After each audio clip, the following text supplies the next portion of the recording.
We're going to call the meeting to order. Please rise for pledge of allegiance.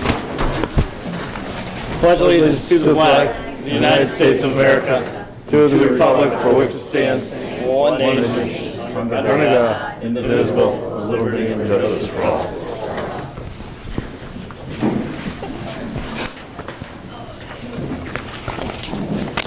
So we posted our meeting with you guys at 6:45, but let's do it. Just go for 6:30 because everybody's here and I'm sure they don't want to wait 15 minutes. We'll talk amongst ourselves. We'll do comments. I mean, if you want to watch us sign letters and stuff like that, you can always watch it on TV. So. All right, so we're going to move up the appointment with the school committee and the finance committee to now instead of 6:45. I think we're going to actually a couple things. First of all, some of the ways that this meeting's been talked about may seem like it might be a public hearing. It's not. It's a meeting between the three boards, so there won't be not taking comments or questions from the public. If you have questions, you can certainly address them to the boards at a different time. So,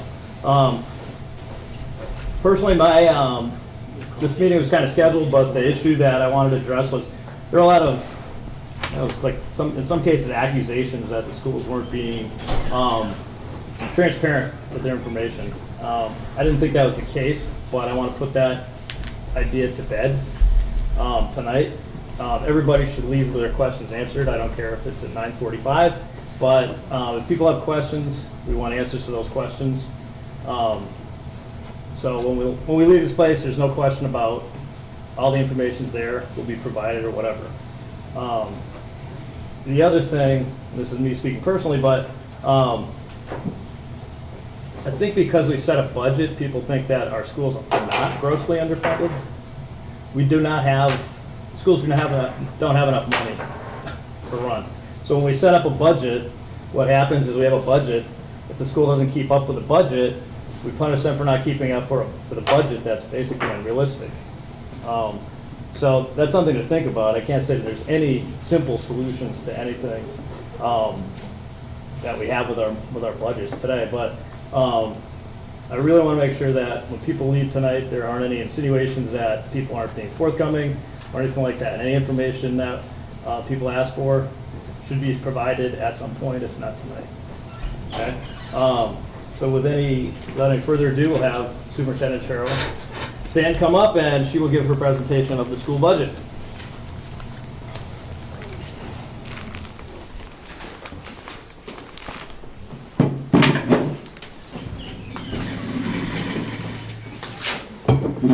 Is in that chair? Yeah, you gotta bring them out. BYOC. Bring your own chairs, right? You actually could be safer in the ones without the wheels, which we've been asked to get rid of. Actually, I gotta be able to. Can you just click it? I can't quite reach it from here. Oh, you have this phone. I do. I have my Vanna. I think she likes that.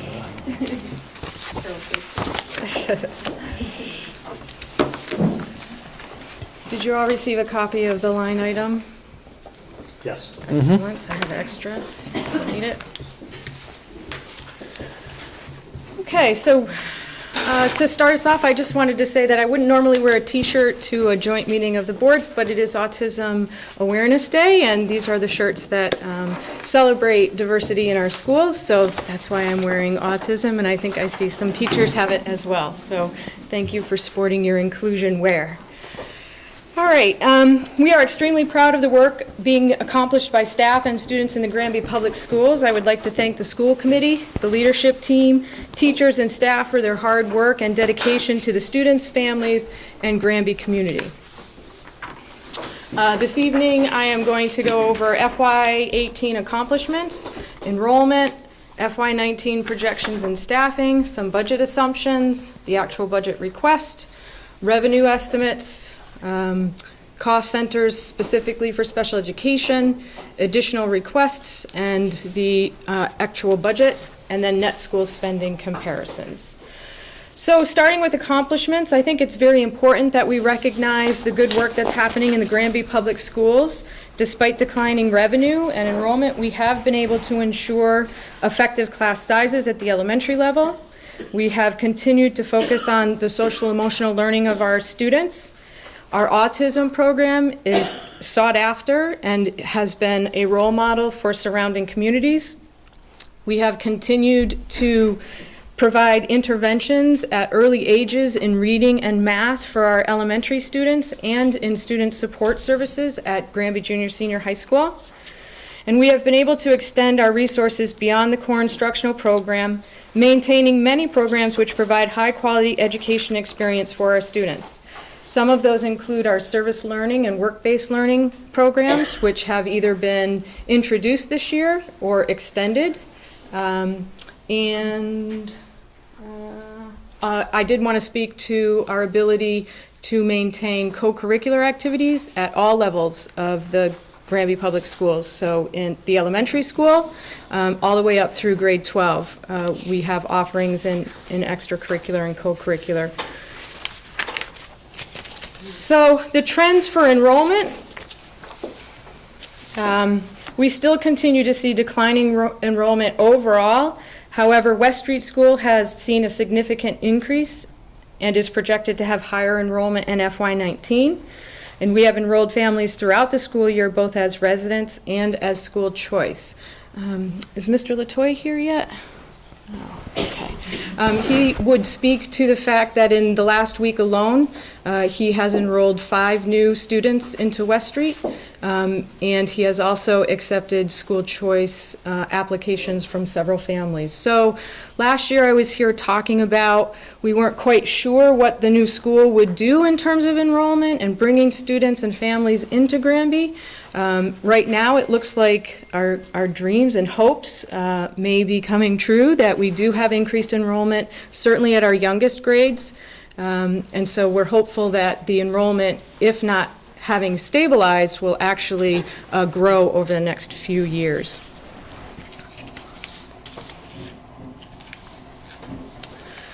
We continue to see school choice receiving trend downward overall. However, we have reestablished school choice as at least comparable to our graduating senior class, which over time will stabilize. So this year, I believe we had about 12 students, 11 who would be graduating seniors, and we were able to replace all of those students with new school choice students. So as that stabilizes, we should be able to reestablish our school choice numbers and bring that differential, which if you go to the next slide, in FY17, you notice that our sending pupils and our receiving pupils are getting closer. I don't know if you can see that. So the dark blue is our receiving school choice, and our light blue are our sending. And so that's numbers that, as the school department, we look at, and we try to understand trends as to why more of our families are choosing to school choice out as opposed to having more students school choice in. All right, so the enrollment good news is that we do have a confirmed increase of not measles or mumps or chicken pox or any cases like that, but an increase of 5 kindergarten students over the FY18 school year, and that continues to grow as Mr. Latoy has received new requests. During FY18, 8 additional students enrolled in grade 2.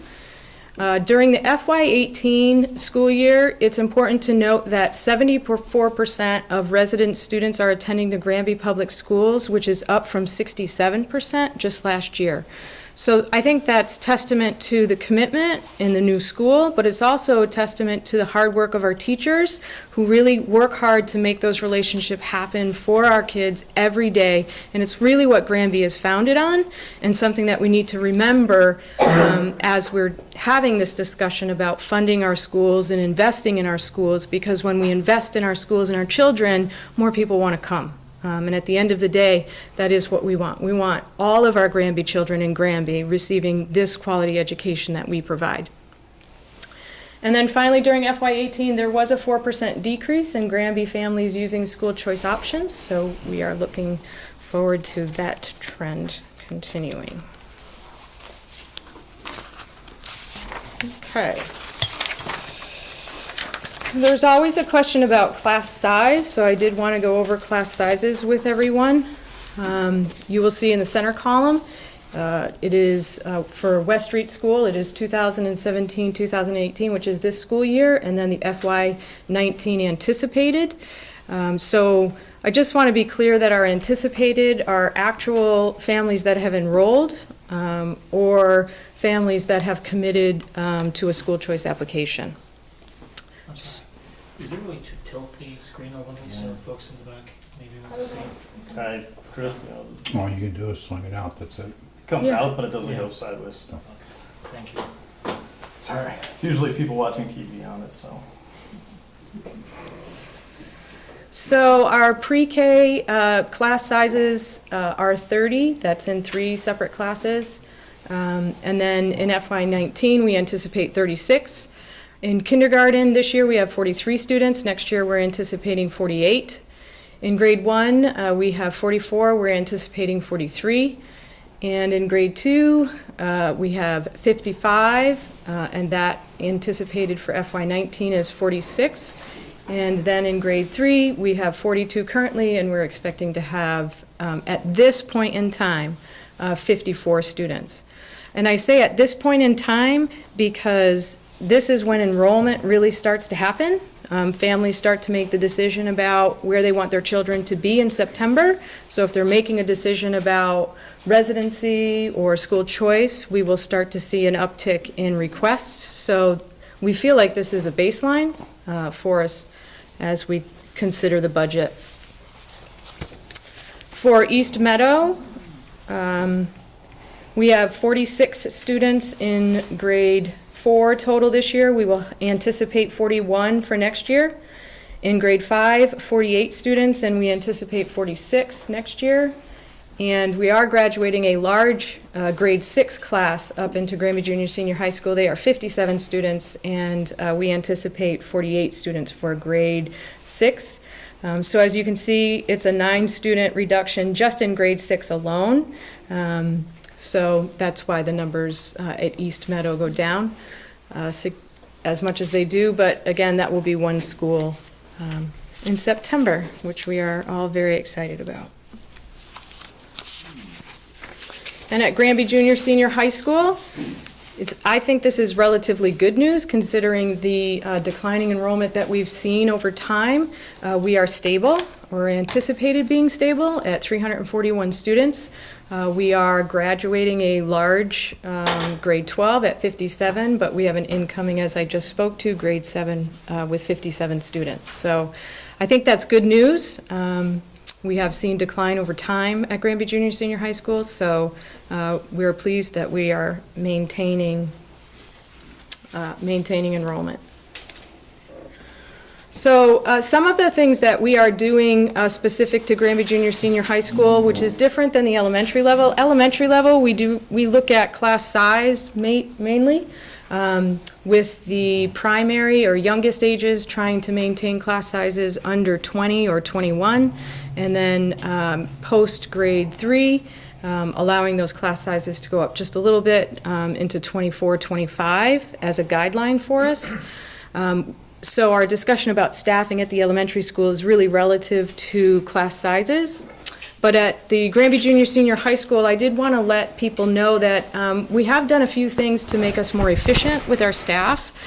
One of the things is that we moved to a shared schedule, meaning that our bell schedule for all students at Granby Junior Senior High School is the same, and that allows us to share staff across the middle school to the senior level. So we have teachers that are able either to teach 7th and 8th grade math and then maybe pick up a 9th grade algebra or science. We have teachers who are teaching in the science department at the grade 8 level, but then moving up and teaching some high school science coursework. We have 5 teachers who are being used to teach in multiple content areas, and by that I mean they have dual certificates, so they may be teaching in math and history. We are very appreciative of them being flexible, and as I stated, with the shared schedule, that allows us to move our staff around and certainly be more efficient and effective. And I would like to say thank you to the staff who I know are here, who are earning additional licensure to accommodate course offerings in our departments. We have teachers who are earning chemistry certificates, who were formerly biology teachers, because they recognize that there's a need for the students to be able to take chemistry. And so they're willing to do the hard work of earning those extra certificates so that we can provide those courses to students. So thank you to staff for that. All right. So we have some budget assumptions this year. It is to maintain a level service budget. That would mean that what we have walking in the doors would relatively be the same. We would be able to service relatively same class size. We would be able to provide relatively the same program of study at the middle school and the high school. We would be able to continue to provide interventions programs at all levels. Our budget assumptions include maintaining our strong instructional program across pre-K through 12, maintaining appropriate class sizes, maintaining interventions for struggling students, whether that is in academics or social emotional, maintaining co-curricular opportunities for all of our students at all levels, supporting the continuum of service programming for social emotional learning and autism. We're very proud of that program. We have become a model for local communities to come and observe our social emotional learning and our autism program. People wanted to share, and I said, no, you'll have to tuition in. But we are very pleased with that program. And very proud of not only the staff, but the students who are doing very well. We have some budget assumptions around technology that we really need to begin the improvement of technology capacity at Granby Junior Senior High School. Certainly the new building has created less of a need at the elementary school, but the need for infrastructure to improve digital learning experiences, prepare for next generation computer-based MCAS testing, and prepare for coursework in STEM really do need to be addressed at Granby Junior Senior High School.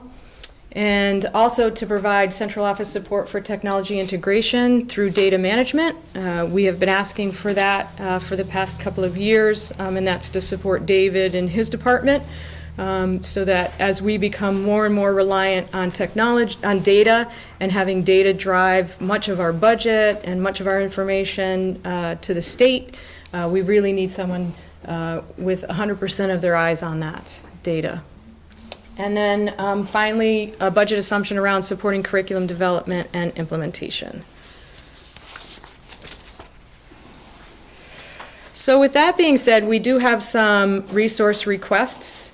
Regarding class size at the elementary school, we would request the grade 3 teacher that is currently with grade 2 to be moving up with that class. Noticing that kindergarten is enrolled already over the 20 to 21 students, we are asking for the kindergarten teacher, 2 paraprofessionals, which are IEP required, the data manager, and we are asking for the shared curriculum director, and that is a shared services position through the Collaborative Educational Services, which is a contract that I had been working on with Bill Deal to meet the need of the district to provide support and coaching for our curriculum hours of power and for our ILT to really go through our curriculum maps and then make sure that all of our maps and units are aligned to next generation MCAS standards. So. We have a special education tuition that we need to prepare for. We have an increase to contracted services, and we have extended year learning, which is a request that really is just, it's been paid for, but it hasn't been budgeted for. So we wanted to make sure that extended year learning, which is a special education support for students that are required to have teaching and learning happen all year long to prevent regression, that is built into the budget formally. Formally, yes, formally. And then, of course, we have the unanticipated expenses carryover from FY18. That was the special ed out-of-district tuition payment, the special education transition program, and the grade 2 teacher.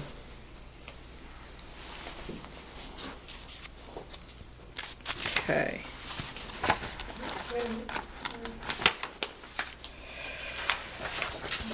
So special education is always a cost center. I think that drives some of the increases, but also can drive some of our cost avoidance strategies. So the development, for example, of our social emotional learning program, the development of our autism program, prevents students from going out of district and having an out of district tuition, but it is an investment on the part of the town of Granby in those programs. Contracted services in special education in FY18, we were at $100,701. This year we are at $291,200. Really, that is technically a budget cleanup. We moved the social emotional learning cost of the contract from the high school into the special education department. So it really needed to be in the special education department. Last year it was in Granby Junior Senior High School, which inflated Granby Junior Senior High School costs. In addition, we are always tasked with making sure that we have in the budget contractual cost increases. So all of the tuitions that students are participating in, all of the contract services that come in and support students in the district, those go up over time. So we do have to build that into the budget. We are having to deal with the elimination of a grant this year, our G240 grant, which covers professional development and support for our teachers. And we use that to pay Jim Levine and Associates to support our student support teams. So we have to build that into the budget this year. And then we do have a contingency line item for tuition for a student that we do know will be requiring an out-of-district placement. And then there is a large increase. Again, it is more of a cleanup. The tutor home hospital transition line went from, as I'm reading more so that because you can't see it, so I hope you're not bored. It was $2,920 last year. This year it is $167,435, and really that is because in the past that line for transition services was called a tuition. It's not a tuition, it is a transition service. So we needed to put that in the right cost center, and we have 6 students now receiving transition services. I'm sorry, so it didn't increase that much? No, it it just from moved, one yeah. area to another? Okay. Mm-hmm. Yep. We have an increase in our contracted services for special ed programming around augmentative and alternative communication. We have one more forward. We have 2 students now who are receiving those services, so we went from $2,200 in FY18 to $5,000. And then you can see that we do have a reduction in our out-of-district non-public tuition students. We have 8 students total, and we have in FY18 $1,096,497 budgeted, and in FY19 $802,722, and that is because 2 students who were in tuitions are now going to be receiving transition services because they have aged out of their tuition program placements. So overall, the pupil services budget without the adjustment, would actually be less $63,379. So I just wanted people to be able to understand the sped cost factors in the budget. Okay. So in terms of the request of the budget for FY19, the superintendent FY19 budget request is for $9,017,331. The town in kind is $2,182,063. That means the total budget is $11,199,394 less transportation, which is regular transportation, special education transportation, and athletics at $813,552. So the total net school spending is $10,385,852. The state tells us the required net school spending is $9,397,389. So the amount over net school spending is $988,463, and that percentage is 9.5%. Now, I say that because we've had this discussion before, and I know this is sometimes hard to hear and sometimes hard to see, but we talk a lot about why families may be making decisions to use school choice or private or charter. And when you look at what other towns are spending over minimum net school spending, you have Hadley at 26.1, Belchertown at 10.9, South Hadley at 19.4, Hatfield at 30.1, Ludlow at 29.4, Palmer at 10.4, Pathfinder, whom we send students to, 24.4% over net school spending. And when we look at the Granby town parameters, that is minimally, at the start of our conversation, 3% over minimum net school spending. And so, as you know, over the past 4 or 5 years, there have been additional appropriations made at town meeting floor, which we are incredibly thankful for, and there is no way that the schools could function without that. But even with those, for last year, it would have brought our percent over minimum net school spending only up to 6.2%. So even with the additional town appropriations on town meeting floor, we're still below the comparisons of our surrounding communities. And I hope that tonight is a discussion about how to move in a direction so that we're not constantly at town meeting floor having to ask for the vote and ask for money, which is, you know, really difficult to do. And that tonight maybe we can start moving towards a sustainable solution to a budget formula for Granby Public Schools. Go ahead, and for those of you who are visually in tune, this is a graph that basically represents the same. Oh, did it not get in? Oh, I apologize. Okay, I must have added it after Emery, sorry. Okay.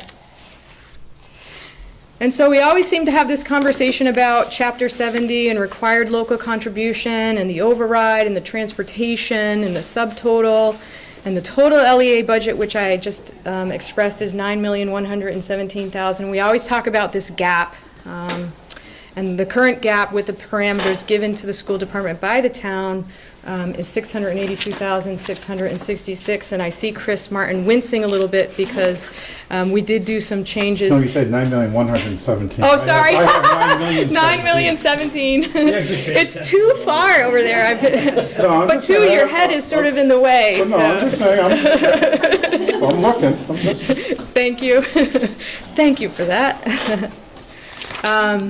So the conversation really is, you know, I'd like it not to be about the gap, but unfortunately, that is the reality of the parameter that we're given and our needs.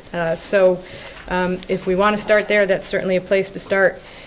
And I did just want to bring to everyone's attention, it's not just a town issue with budget. There are revenue reductions that are happening across the board. We're seeing the potential for Title IIA, which is our professional development grant, be eliminated. That's $19,226.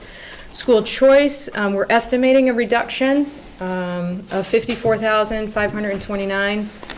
because of the large graduating senior class.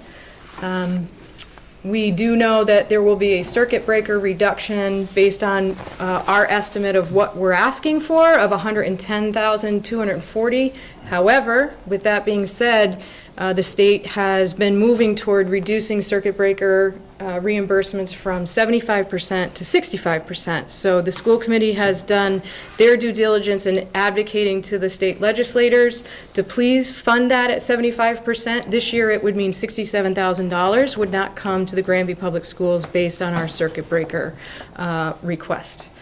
So we just sort of get hit from all sides. So,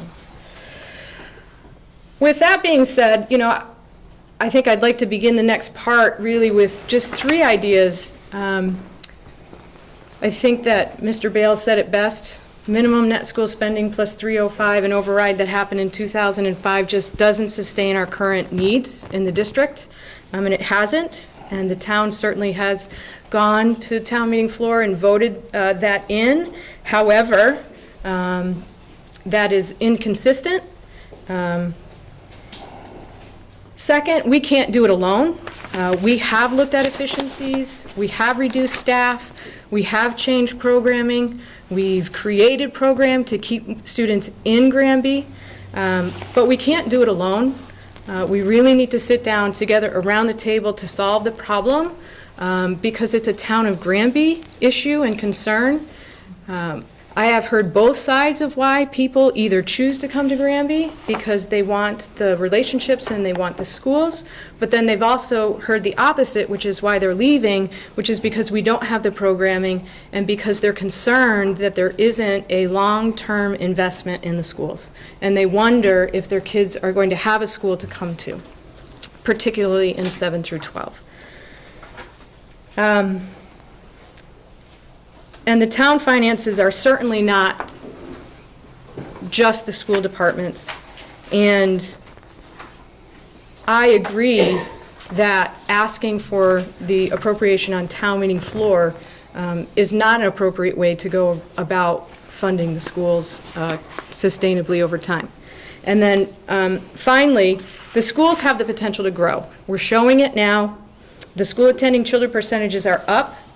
And I can't say to anyone here that any reductions that we would look at would be responsible and that they would not at this point significantly impact either the instructional program or the co-curricular program that that our parents and our students expect. As I've said, being on town meeting floor asking for money is unsettling. It gives the impression that there is a lack of investment in the schools, which I think is inaccurate, and it calls into question whether, no matter how hard we work, whether the Granby Public Schools can meet the basic needs of our students. And so with that, I am done. Is there anything else the school committee wanted to add to Cheryl's presentation? All right. First thing, can I get a copy of the slideshow? Yes. Please. Yep. That way I can send it to all the board members so they Yes. can, some like to read it then after Yes. the fact. Thank you. You're welcome. All right. Finance committee questions, comments? Can they come up? One thing you mentioned, Cheryl, Do you want Bob to come up here or do you want? Can they all come up? I mean, I feel like we're shouting across the... No, we'll put them. I'll show. Okay. All right. You mentioned during your presentation about carry forward from the fiscal 18. Is that part of the shortfall in the Yes. 2019? Yes. So the 600,000 is got 150 or 200,000? Yes. Yep. And one of my questions was, what, in the long run, is how much money will need to come out of the stabilization funds or some source? And if that money had not been provided for, or that the shortfalls hadn't been provided for, obviously then that has an impact on the balance of those funds. Are there any contingencies built into the budget? So there's a contingency for the special education, but we already know we have a tuition that occurred in the last month, so that contingency is already planned for at this point. There is a contingency for retiree benefit payment, Vacation buybacks. vacation buyback, which is a contractual obligation. I believe that's it. Food service. Food service, thank you. There's a contractual obligation for contingency this year of $16,000. It was $10,000 last year, so this year it had gone up. So we built that into the budget. Nothing really significant, to say the special ed would have been Right. significant.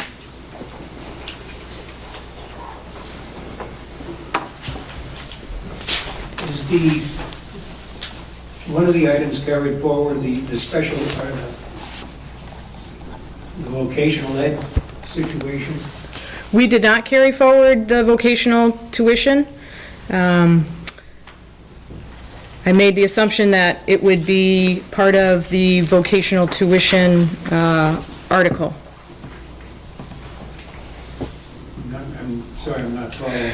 I'm referring to the individual that moved into town past year. Yep, And the article was defeated at the town meeting. right. That So- is- That is not included in this coming year's budget. No, it is not. But the teacher that you hired in the fall is included? So, yes, so this grade 2 teacher, yes, we included in the budget. The vocation tuition, no, we did not. So some places, whatever.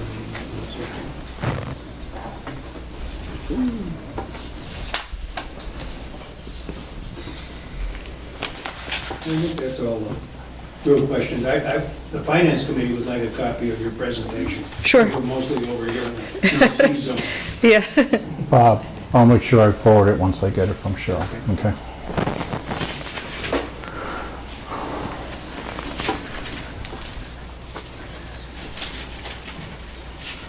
So I don't know how you want to proceed. I was hoping to, instead of questions and answers, I was hoping to get into some conversation. Obviously, this is a big conversation, as you said. Yep. It could go a while.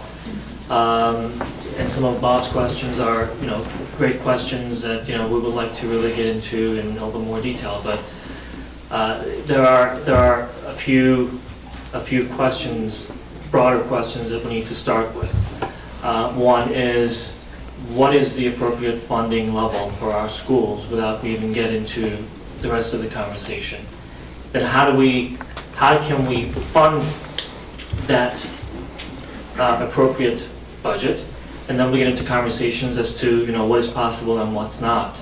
So I don't know how you want to proceed, or the finance committee or anybody else, but I was hoping to have that interaction more so than just having questions and answers, because we can do that in any of our meetings, I'm assuming. I think what you're looking for, Emery, is a permanent funding solution, not a year-to-year. Yes, so, if we're gonna, let's just get into some conversations. There are towns around us that are having these conversations, just like, we're together right now, with these three committees. And the purpose is to really come to that point where they agree that there is an appropriate level of funding. It is not necessarily based on some net school spending figure, but it's really understanding the needs of the schools and then budgeting based on that. And my understanding is those towns, some of the examples would be, Belchertown and Amherst and Hadley, and, look at all the other schools. In fact, when you look at the net school spending percentage being over by 10% and plus, those are the towns typically that get into that conversation prior to their town meeting. So when they go to their town meeting, typically they have some agreement as to where they see the appropriate level of funding for their school would be. In our case, as Cheryl said, every year we seem to really go in front of the town, which is, our legislative body. There is nothing wrong with that. But we go in front of the town meeting with these large amounts that we, on our own, have to stand and justify and explain as a school committee. We don't mind that. That's our job. But we also think that as we've been saying for the last so many years, this is something that is important for our town overall. So the point where we end as far as an appropriate budget should be the decision, a collective decision of the elected bodies, the select board, and the school committee with the help of the finance committee as we get to the town meeting. I think the starting point is sometimes taking us off track, and the starting point has been we come up with a budget which typically addresses the level of service or the needs that the schools have. This year, as Cheryl mentioned, there are a few items that relate to technology because we really have to replenish some of the technology needs. There are special education increases that were not really planned for. You can never plan for most of those spendings. Yet, on the other side, on how we're going to be able to pay for that, our starting point doesn't seem to change that much. It is net school spending plus the override that we had many years ago. So let's just look at that alone. $305,000. That was a good amount probably at the time it was passed as an override, and probably addressed some great needs of the school district at the time. If you really hit it against inflation rate, it is $400 and something thousand today. So even the purchasing power of that 305 has gone down. So we always bring back that $305,000, but the purchasing power of that amount has gone down. Henry, can you Inflation takes away the purchasing power. I know, but you're getting a bigger number. Can you just explain? I know you know what you're talking about, but Yeah. I don't.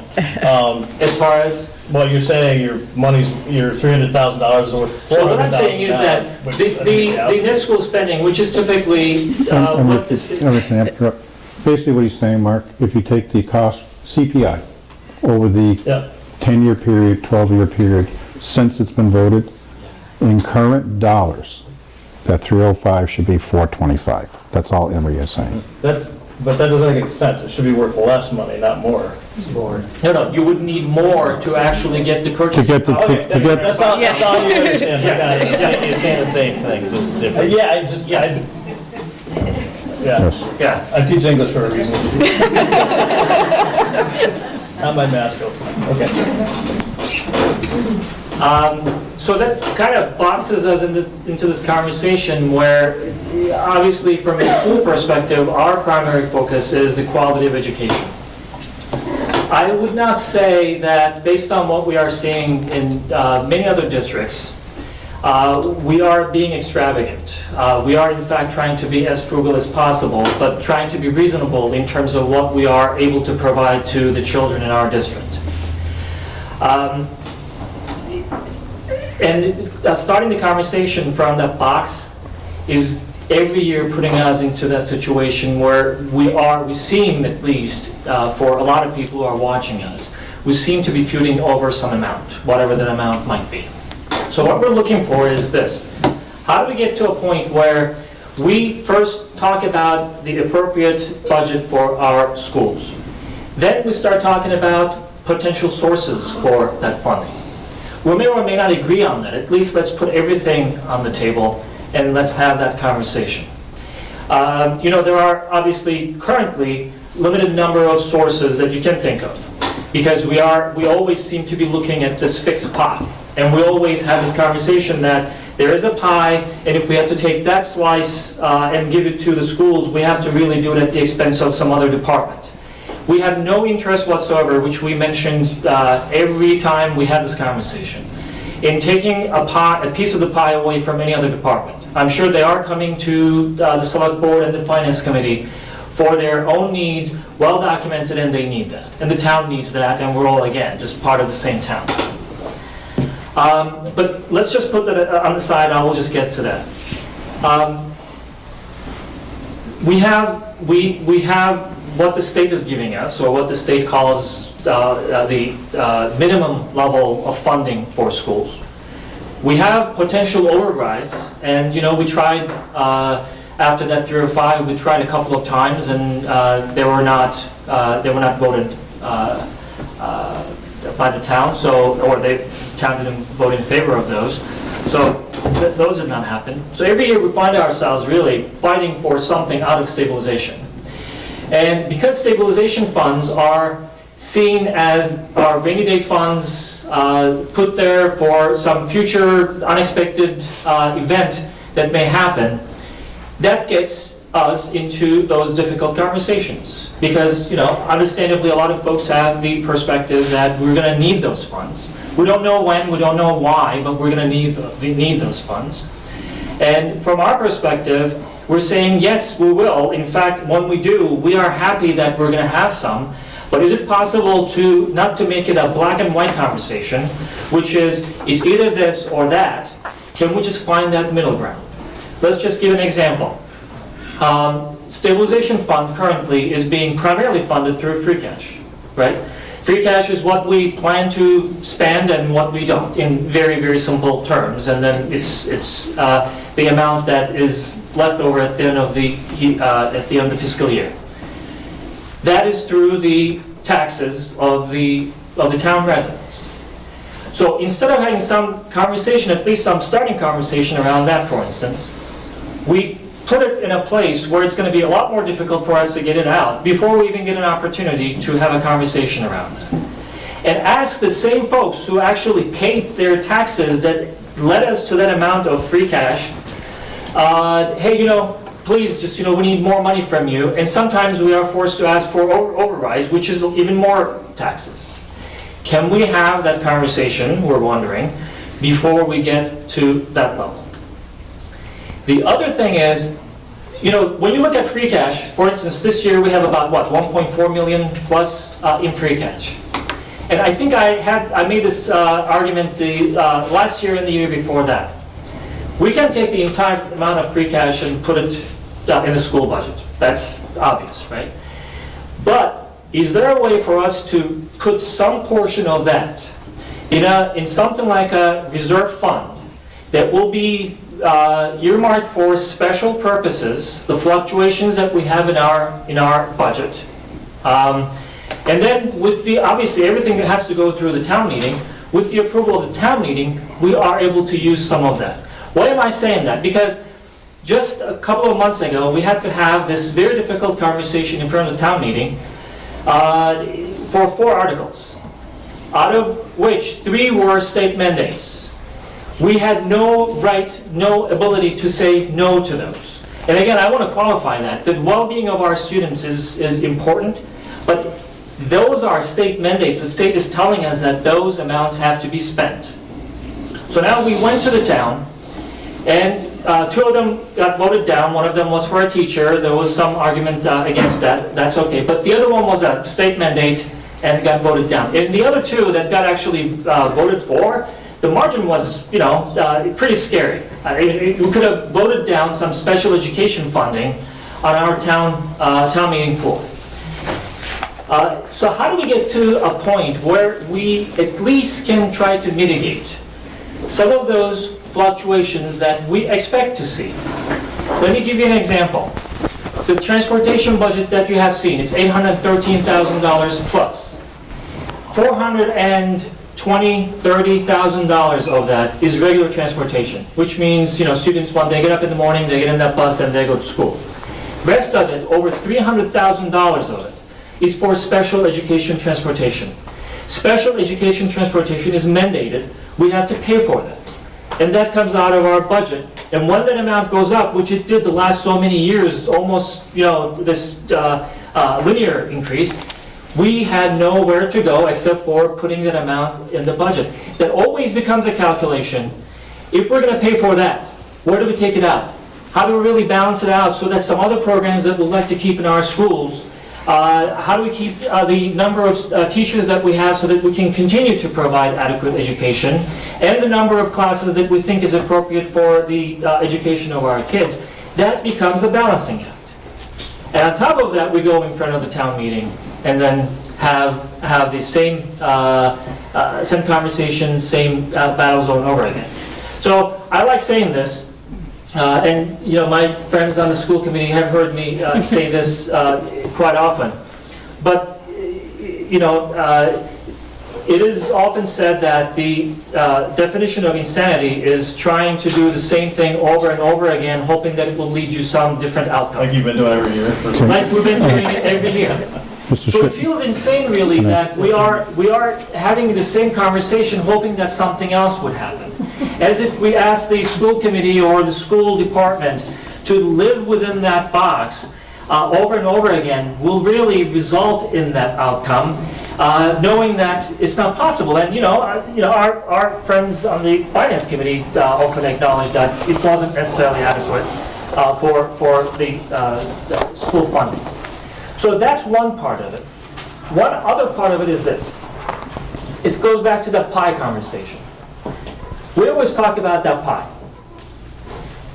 And each time I hear that, it makes me feel as if we are looking at this town as if it's a static place that will never grow, that has no potential to grow, that pie cannot grow.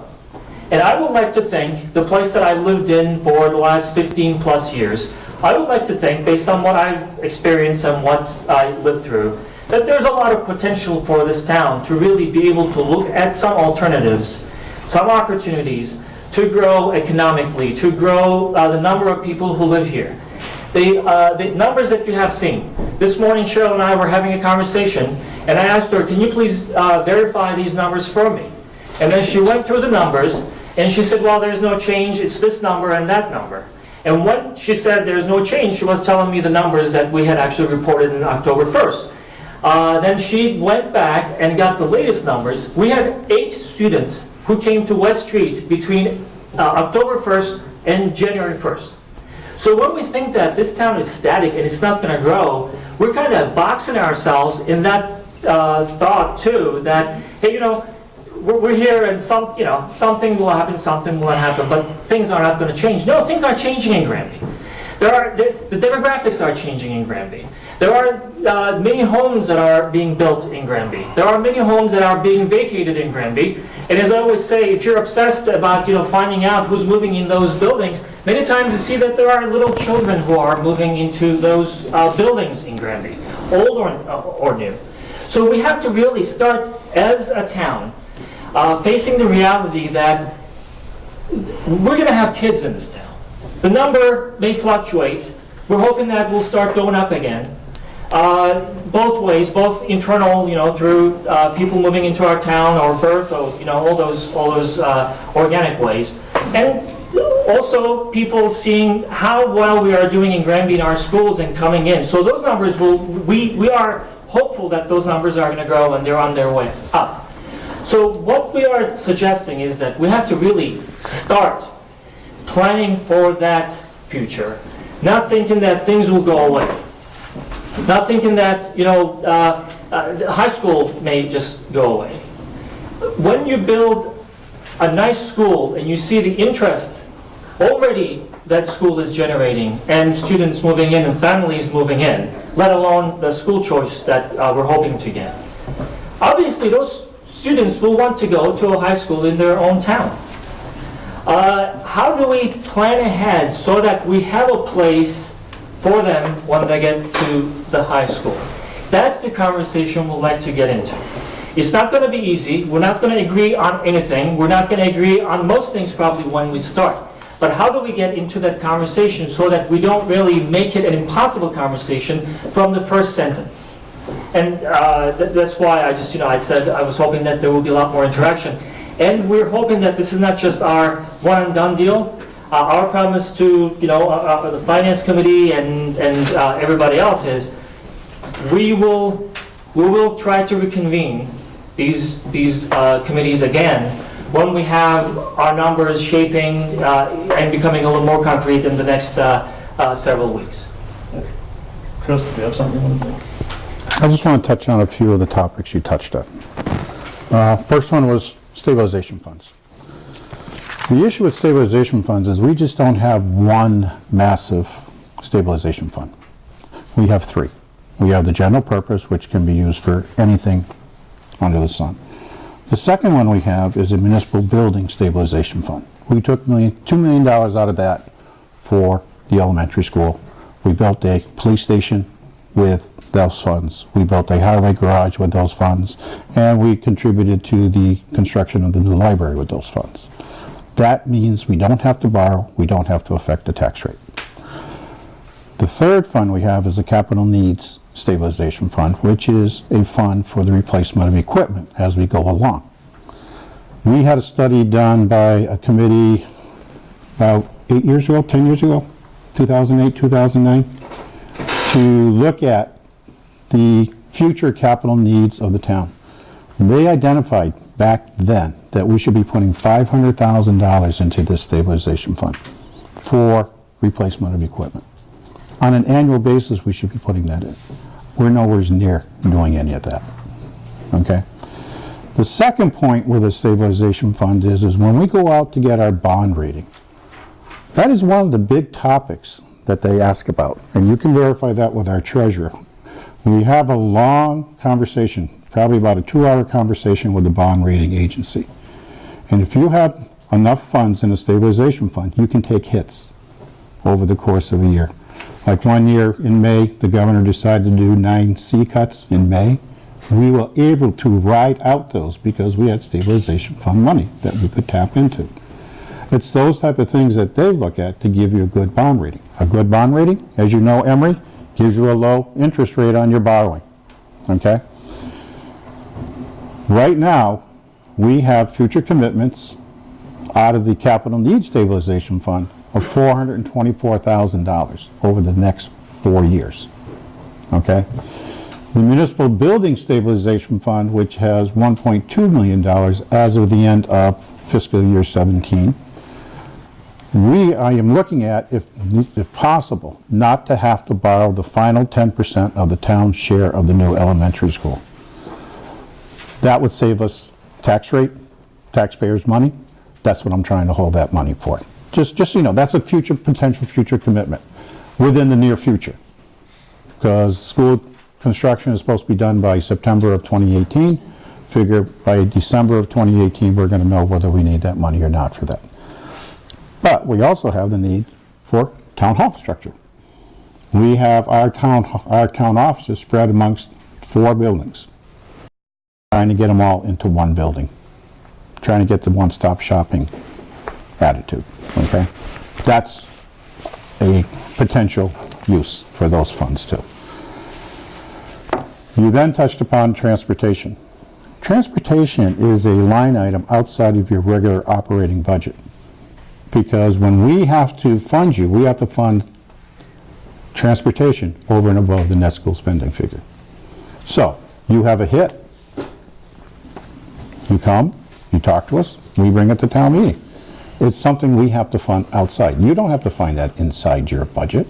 We don't, but that becomes a give and take conversation. If we did not really have that high level of transportation, I'm sure the conversation that we could have with the town at the town meeting would be much easier. But I'm sorry, but SPED, there's nothing you can do with that for that transportation figure. You know, regular But that's exactly what we're transportation. saying. But all I'm saying, but it's over and above your, you're saying when SPED goes up, your budget takes a hit. No, because that's over and above your operating budget. That's part of the formula, okay? It's not really an operational cost, it's a separate cost that the town has to fund. And many people in town meeting understand that, because that's been explained to them year after year after year, Right. okay? So, during the last so many years, when we were able to reduce the transportation budget, we had the conversation whether or not some of that saving could be realized by the school department. And at least in one of those cases, there was an agreement, and that amount was then put into the school budget. So as much as I understand what you're saying, if we are saying that we have so much money as a town to fund everything, my suggestion is that if we are able to reduce the cost of anything, that allows us to have funds available to be able to have the conversation as to whether some of them can go for operational purposes of schools. The town meeting may say no, but it doesn't change the fact that if the transportation cost increases, that takes away from the funds that could otherwise be available for other purposes at the schools. I'll agree and disagree with you at the same time. Well, that's on that one. Okay. The third topic you talked about was free cash. Yes, we have 1.4 million in free cash certified as of July 1. However, you also have a roof, skylights, and your ventilation system that needs repairs. That was committed for that first, for this year. To replace the membrane, to replace the skylights, and to replace the non-functioning ventilators on the roof. And that's great to hear, but I personally did not know about that, one. Number two, it still has to go through the town meeting. Number three, I don't know the details of the budget, whether or not that amount can be spent at different times and not all at once. I'm not privy to what type of construction we're talking about, or what type of maintenance we're talking about, repair we're talking about on the roof. So that's good to hear, but it still has to go through the town meeting, I'm assuming, correct? Yes, it does have, because So when we you say can't, we commit nobody the can amount- spend without an appropriation from the Absolutely. legislative Absolutely. body. So when we say we committed the amount, I hope that we can have the conversation and then see, whether or not there are opportunities to look at that roof repair a little differently, because I mean, we're not able to commit anything to anything, right?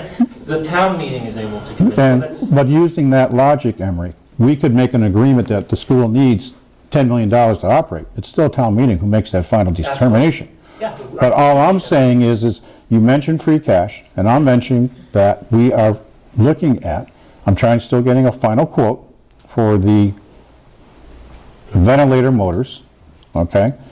And then put it all together. It will be done as one project as far as I'm concerned. Why would you go up and put a membrane roof on, and then have to go up and replace skylights and disturb that membrane roof, and then go in and put motors in and disturb it a third time? Do it all at once, okay? And all I'm saying, and I don't think town meeting is gonna be against it, because how many games have you had to cancel because of a leaky roof?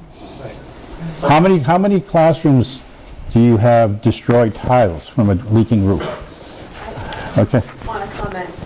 The budget is so tight at this point, we may not need the gym, because what do we cut next? There's no other responsible cuts for the schools to make. So I just want to really make sure that folks understand that we're talking about a service level budget and an added person for David and a shared role. And we still have that much gap. So if we don't find a way to come up with that gap, do we cut science, well, history, or athletics? let me ask you this question. You don't repair the roof, are you gonna shut the high school down? No, I think we're getting into the wrong conversation. Okay. But I'm just saying, it is, That's not where we're going. but all I'm saying is, that money is be well spent to put a new roof and to seal the roof of that high school. And that's all good. We're happy to hear that. What I'm saying is that when we talk about free cash or anything else, if we don't know what those amounts are earmarked for, we don't know where they're gonna go to, so we would like to still be able to have that conversation. If I can just. I'd like to correct. I want Chris to finish first of all, then I want to come back to the process you suggested. Right now, we're mixing up the process with what Chris is saying. I want Chris to finish first. We'll come back to the process you guys are suggesting.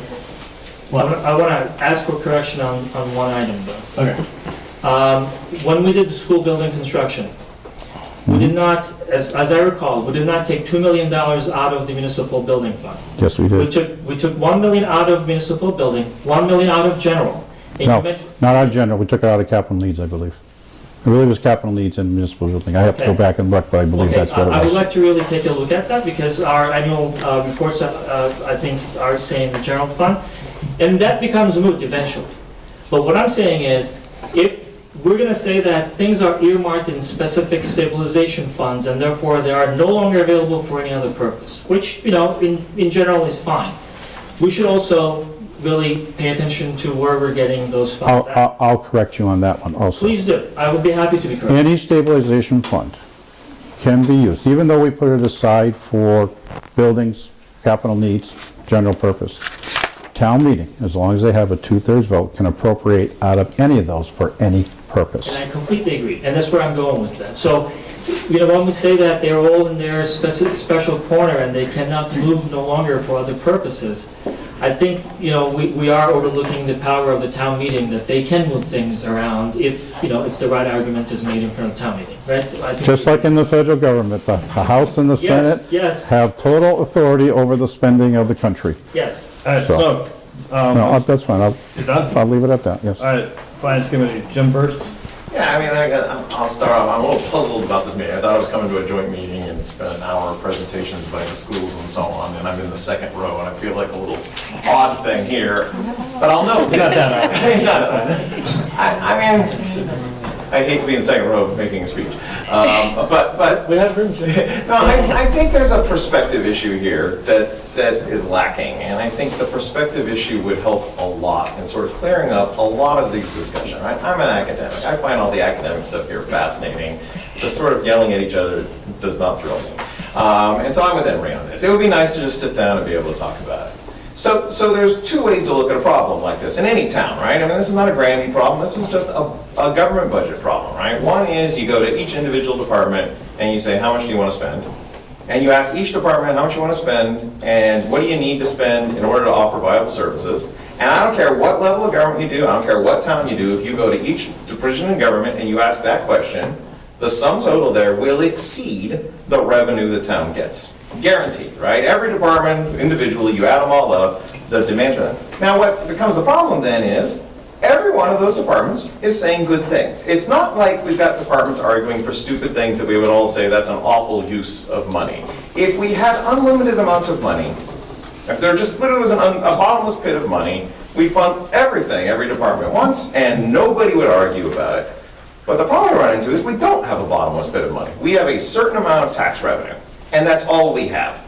And as much as I hear the Finance Committee needs to do blah, blah, blah, I can't raise taxes in this town. I can't do a dime. I can't raise a dime in this town. I can't generate any money in this town. I can't do anything to increase the amount of revenue we have. So we have an amount of revenue in this town that is dictated by a tax rate in the town and property tax values in the town and all sorts of things, and that's the amount of money that comes in every year. I don't care how you allocate it, you can't spend more than that on a systematic basis. That's the amount of revenue you have coming in, that's what you have to spend. We do have stabilization funds, but over the last 5 years, we have spent down the stabilization funds. We aren't saving money over the last 5 years, we actually have run down the volumes of the stabilization funds. What that means is, we have spent more than we have brought in tax revenue year after year since the dump closed. That's the state we're in. And nothing we can do can increase the revenue pool. We just can't increase the revenue pool unless we go ask for a tax increase. So I spent years on the Finance Committee, talking to the school committee, saying, look, if you want more money, you should ask for a tax increase. And if the town had voted for a tax increase, there'd be more money for the schools, right? They would have raised the money, taxes would have gone up, there then would be more revenue, the schools could have more revenue. The school committee did ask the town for a tax increase, and the town voted it down. This town collectively voted, this is the way democracy works, to vote down the tax increase. That's not, anything we can do something about. We can't go back to the town and say, I'm sorry, you got it wrong, you needed to vote the other way, right? The town voted down the tax increase. So now we're back in this world where we've got a certain amount of money. There's this constant discussion about the state minimum plus the 305. So where did that come from? That is a decision that this town collectively made years before I walked into the Finance Committee. It was a decision that was made to protect the schools. It wasn't a decision made to hurt the schools, it was a decision made to protect the schools. And the question was this, by promising to the schools, you will have the state minimum plus the override amount of 305, there will be no competition between the schools and other departments in town. As long as the schools spend that amount, there will never be any questions to going to the school of how are you allocating your money, how are you spending your money. The school committee could get together with the superintendent and spend those funds however they wanted, and there were no questions asked. The school committee now says, and I have no reason to doubt them, it's all good things, that they need more than state minimum plus 305. That doesn't bother me one way or the other, that's fine. This year you want $600,000 more than that. And even that feels like a tight budget to you. And I totally hear you on that. That feels like a tight budget. But to get that extra $600,000, if you only have a certain amount of revenue coming in, and you want to spend $600,000 more, that $600,000 has to come from somewhere else. Right? If you have a fixed amount of money, and you increase the amount going to one division, you have to cut the amount going to another division. I I don't like that fact, but it's just a basic math fact, right? You've got a total, and you add 600 here, you've got to take out 600 somewhere else. So now I'm left in a situation where we're sitting down putting together a budget. If we said, yes, we should increase school spending by $600,000 because it's a great use of money. I love schools. I teach, right? I'm a teacher, right? I love schools, right? So we could increase school spending by $600,000. That means going around somewhere else in the budget and finding $600,000 less to spend. It's not that we're saving $600,000 a year that we can just sort of stop spending because I'm hiding it in a cookie jar somewhere, right? All the revenue we've been getting has been spent year after year after year. So if we spend more on schools, it means spending less on something else. I have yet to hear the department coming along saying, you know what, we can get by with $600,000 less. No department is saying that. So then we're in this odd situation. We've got a historical legacy of the way the budgets were set for the schools to protect the schools. It's no longer protecting the schools. It feels like a straitjacket to the schools. It doesn't feel like it's enough, and they would like to start with a larger number as part of the pie. That's fine, but if we do that, we've got to find where are we going to get that money from. So for example, this year, we've got in the budget that we've seen coming up at the town meeting, a new fire truck, right? The fire department would like a new fire truck. We've got a new dump truck. We've got this new thing that does paving. We've got police cars in there. We could take out all of those things, and that still wouldn't be $600,000, but we could not spend money on all those things and have more money for this year's school budget. That would be entirely a possible thing to do. But when you float that, everybody gets very angsty and upset, saying, no, no, no, no, we don't want to pit departments against each other. We don't want to think of the trade-off as a fire truck versus the schools. And I get it. I don't want to think of a trade-off as the fire department versus schools. I like the fire department. I like the schools, right? I like both. But I can't generate $600,000 more in revenue. So if we do spend $600,000 more in revenue, it has to come from somewhere. The only possible thing then is to either take that out or to run down our stabilization funds. Our stabilization funds over the last 5 years are over $2 million down. So we've been spending more than we earn. We could do this again. We could just run them down for another, we'd get about 3 more years and we'd have zero left in the stabilization fund. And then we will be in exactly the situation of, we can spend more here, but we'd have to take it out of somewhere else, and we'd have zero in savings if we do that. That's the magnitude of the effect we're talking about in the schools. So I get it. I totally hear the school committee. You don't like this way of doing it, but if you don't want to do it this way, right? If you want to start off at the beginning of the year saying, how much should all the departments spend? We're going to need a much bigger discussion here than just the school committee and the board of selectmen and the finance committee sitting down talking about the school budget. We're going to need to have a bigger town discussion about what are we going to cut in town, right? Do we cut the police department, the fire department, the library? Do we cut down spending on the roads? Do we not, I mean, what do we do? I don't even know where we get $600,000. I'm perfectly willing to have that conversation. I mean, I love these sorts of things. It fascinates me, like trying to imagine weighing all these things. But I guarantee you, wherever we find that $600,000, there's going to be people coming to a meeting like this screaming about how can you cut this, how can you do that, we need more money for this, we need more money for that. I guarantee it. It's the problem the town has. We don't have that much money. And since we don't have that much money, we have to collectively decide how to spend it. How do we do that? We go to town floor and they vote on it. So this discussion about the school doesn't like having to go to town floor and ask for money, that's how all the money is allocated. That's how the police department's allocated, the fire department's allocated. There's not a dime spent in this town that's not asked for on town meeting floor. So the school committee isn't in any special status of having to ask the town for money. Every department is asking the town for money every single dime. The board of selectmen gets money to buy chairs. That has to go to town meeting. We cannot buy new chairs in this room, right? That would save, what, a couple $100, right? Maybe we allocate that to schools. There's things like that that we could do, but they're not going to get us to $600,000. We can go to the town and say, well, we want to spend money here and not here, and we're going to have lots of discussion about it. But without that kind of a conversation, starting not at this point in a budget cycle, this is a conversation the town needs to have in September of a budget cycle, of sort of where do we want to allocate the money, what are all the different departments going to have, every department's going to say they're being underfunded in this thing, I guarantee it, and we can have that discussion, but it's going to be a hard discussion. There's no easy solution here. So, I've sat here for an hour, and I've heard 3 different speeches, and we're no closer now than we were an hour and a half ago. I totally agree. This conversation goes nowhere. I think we all know how the budget works in town, how money's appropriated. I don't think there's any question about that. I think we need to figure out how to work together as a town. If the school needs a certain amount of money, there's a way we get to that. If the police department needs a certain amount of money, How do we get to that? Obviously, the town is bringing in a surplus because we're putting money into free cash that we're spending out. So we are bringing enough money in. It's not nearly as much as I'm sure we'd like, but also we're providing services for the town people. I mean, we got to figure out a way to make this work. I'm not sitting up here listening to people tell me why we can't do it. How do we do it? Exactly. Rob? Yeah, sure, I just have a technical question. On your slide, I think you said you had budgeted $10,385,052 on the slide.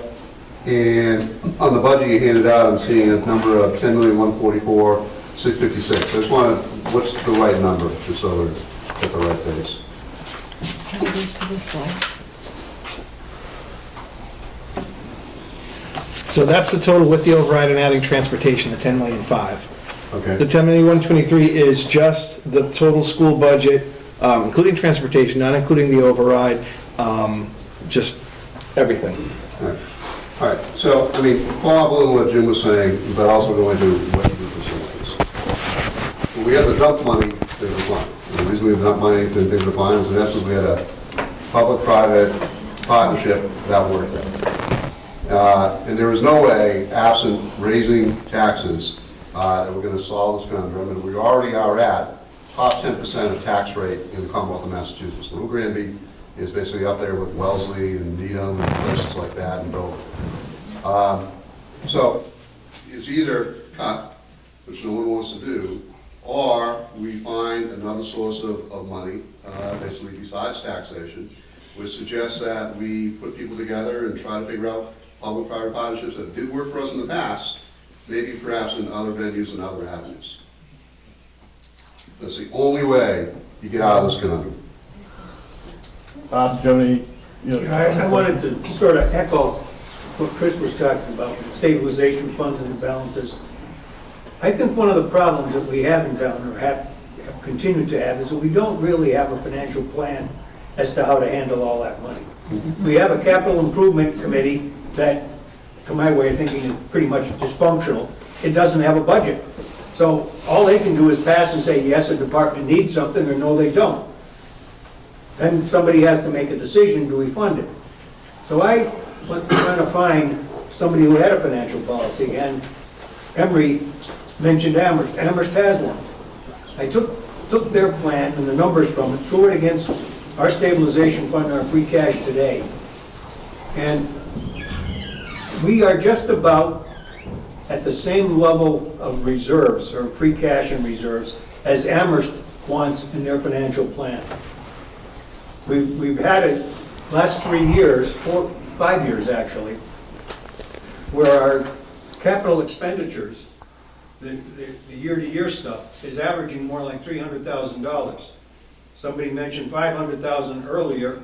Amherst would even say 10% is what you should have. But in any event, you really need a plan so that everybody gets on the same page. Without it, we're going to be here fighting with each other forever and a day. And I think also you need basically a different formulation. You know, we're doing net schools funding plus 305, made sense in 2005. And as Jim said, it was for the benefit of the school. We now have declining school enrollment, notwithstanding we have increasing expenses. That formulation doesn't work. A more flexible formulation, perhaps net school spending plus a certain dollar amount per student, is a more basically plannable type of formalization versus the static one that we have now. The big issue you guys have got is the uncertainty of the whole thing. Every year, you know, what's killing you is the uncertainty of what we're going to get versus what we have. Quality of education may go down, may not go down. Enrollment certainly is going down overall, which you got to, you know, take into mind. You have to look at hard things too, like, yeah, it's great.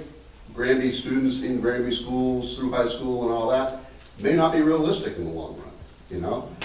Hopefully that doesn't prove to be true, but you need to plan that way as well. coming back to Glenn's question, Emery kind of introduced a process here. I think that was something that came, maybe you talked about before, about select board, school committee, and finance committee getting together, probably representatives, not full committees. That's what they do in Belchertown. Yeah.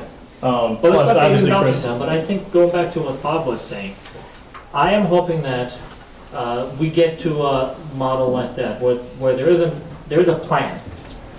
We're kind of having our same arguments over and over again. And without that plan, and as you said, without really looking to some solutions and saying there is no solution and it's, give or take model, we're not going to get anywhere. We're not going to get anywhere.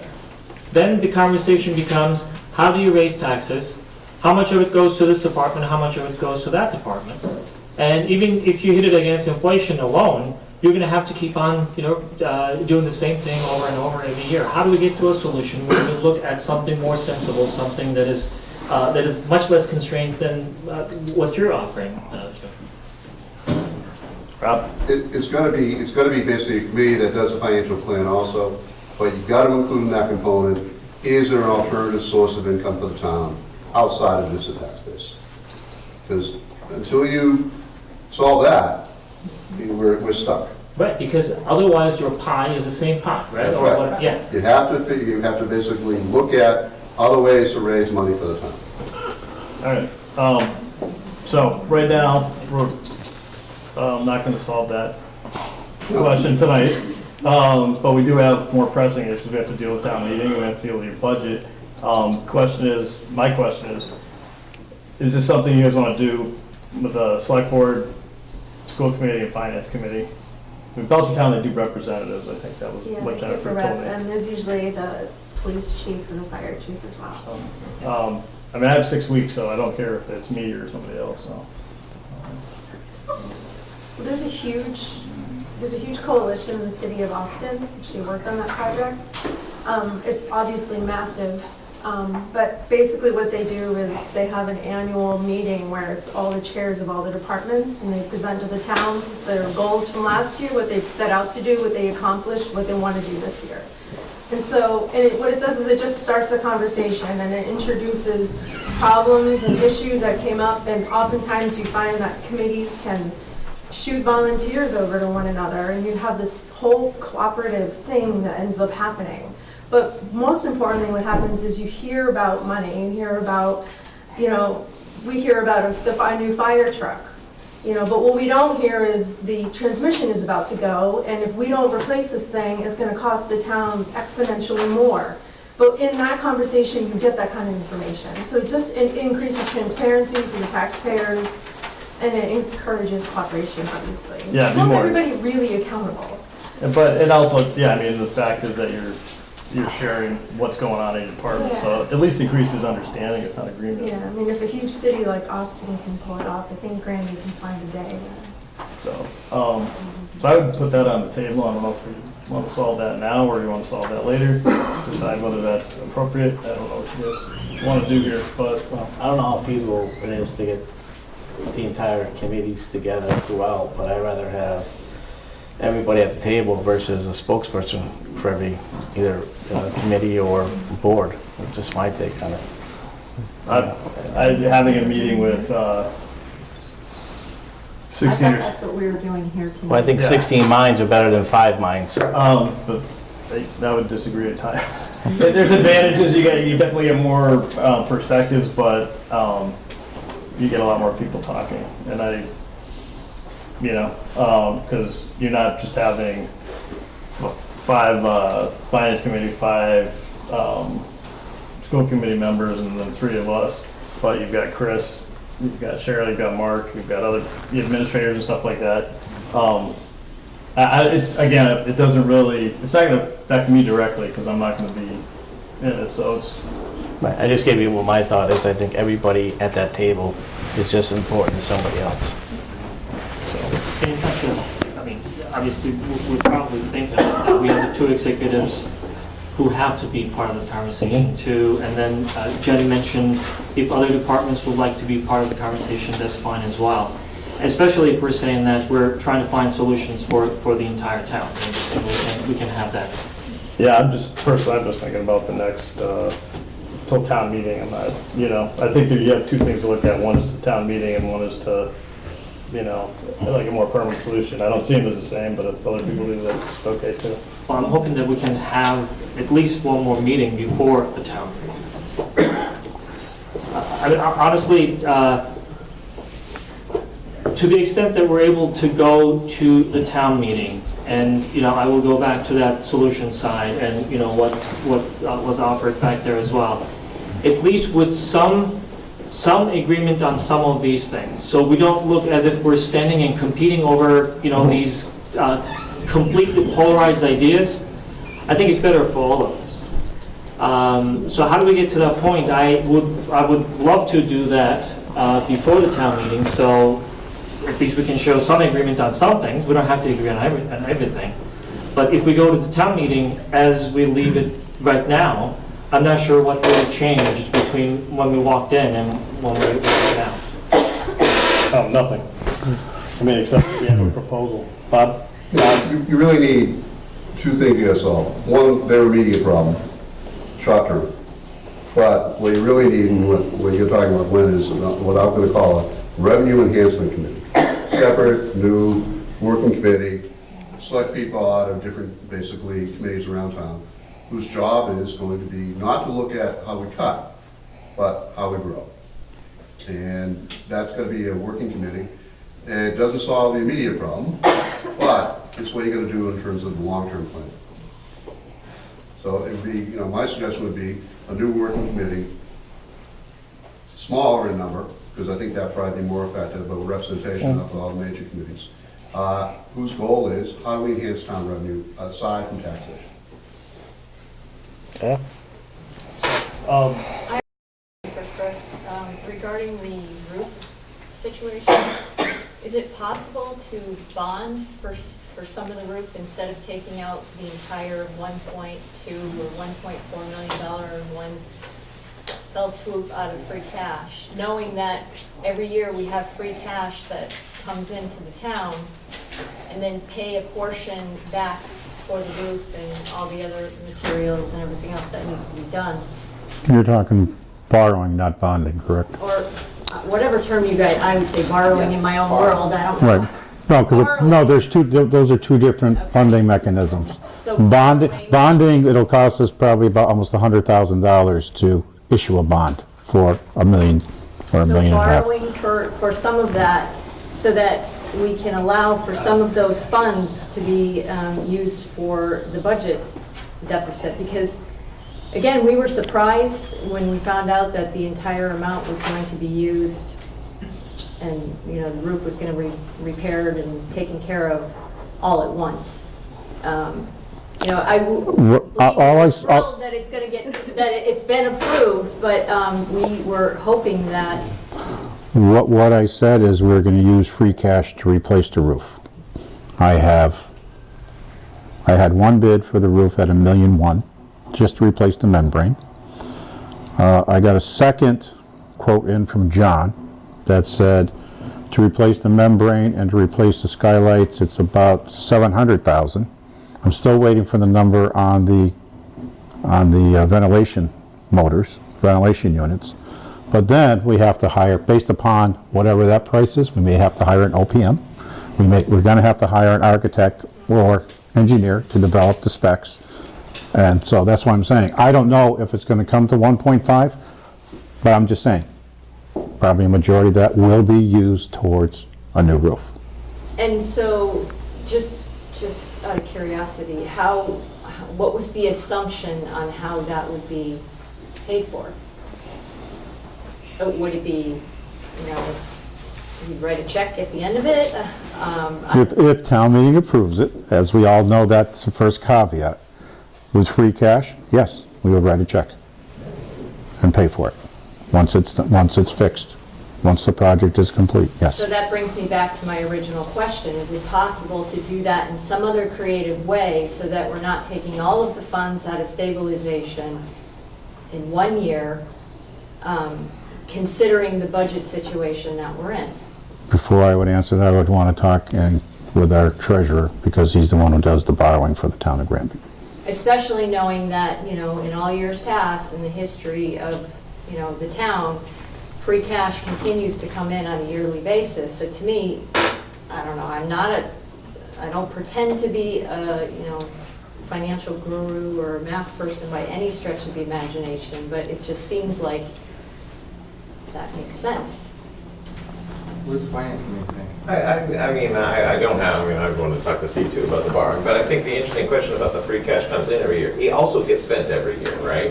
So if you take some of it and we defer some of this till next year, that means some other thing in town will not be being bought next year. So again, it's still $1.5 million that has to come out of something. I get that. So that is then a trade-off of next year's capital needs versus this year's school budget. And to pretend it's anything other than that is wrong, right? And so those are the kinds of trade-offs that without a much fuller discussion, there's no way to assess that. Like, what are we talking about for the 2-year out thing? And this gets back to I have not seen the 10-year plan. We saw the long-term needs thing, which has massive numbers of spending, Virginia was on that committee, and John Barrow was on it.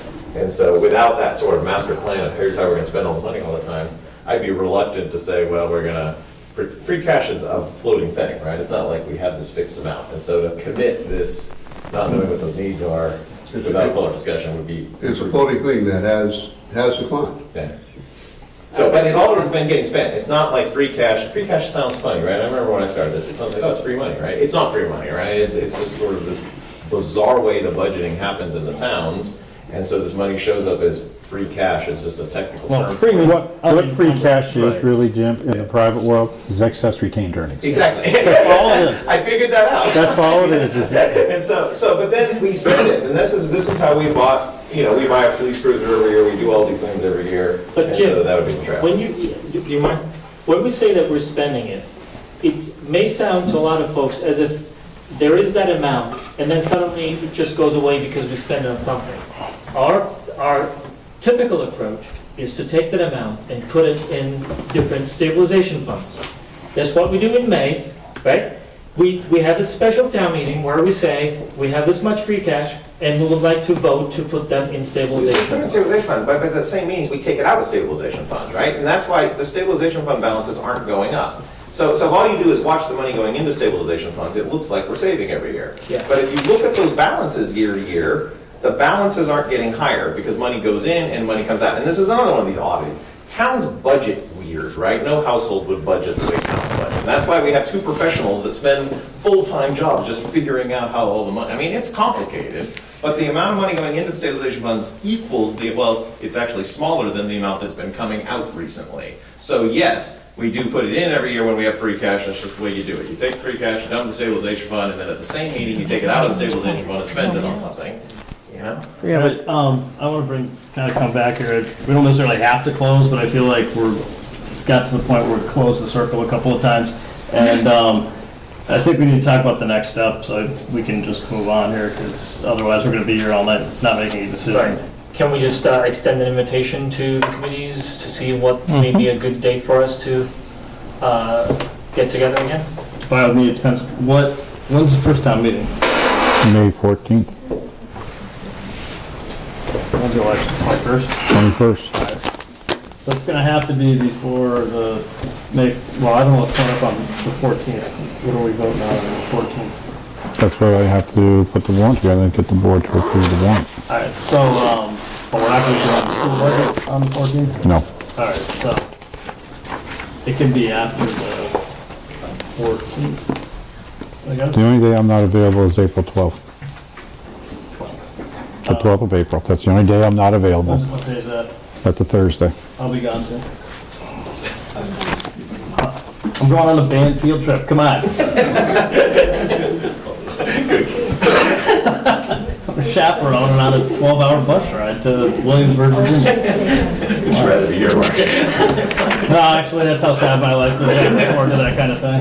And we're not going to make it part of our regular meetings, correct? Just, I know that you guys have business. You should probably have a special meeting just for I that agree. one topic. Thank you. Yep. So we'll call. All right, so what do you want to do for date? Why don't you coordinate your calendars?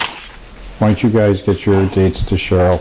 I'll get these guys' dates and then we'll try and coordinate that way. All right, Yep, we'll do that. Thank you. very good. And I'll get the finance committee to give me dates too. Cool. Shall we take a break? Okay, so we'll take a, I don't know, 5 to 10 minute recess. So everybody clear up? Come on, Todd.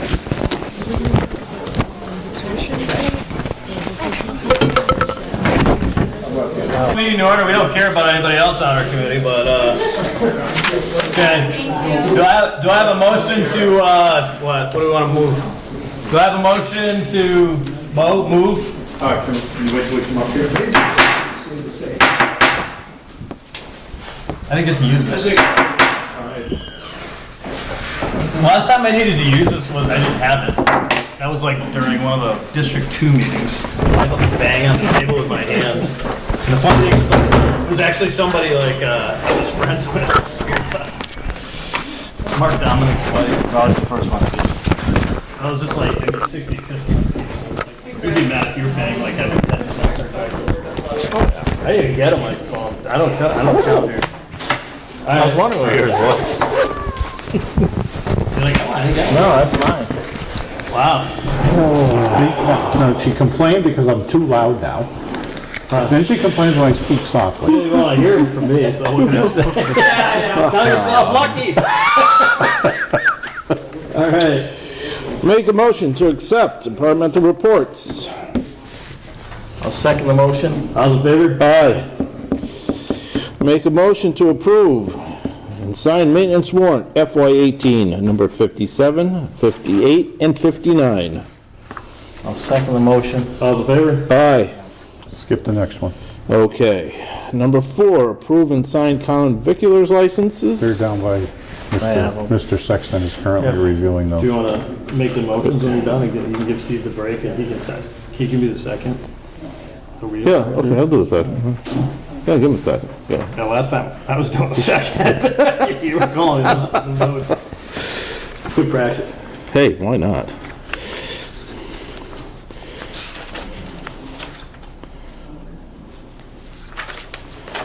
Oh, they got it approved, the letter Mass DOT.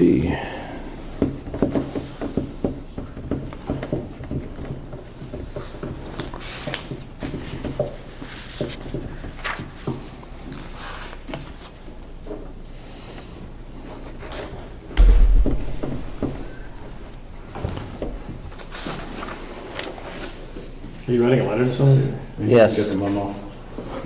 Dear John.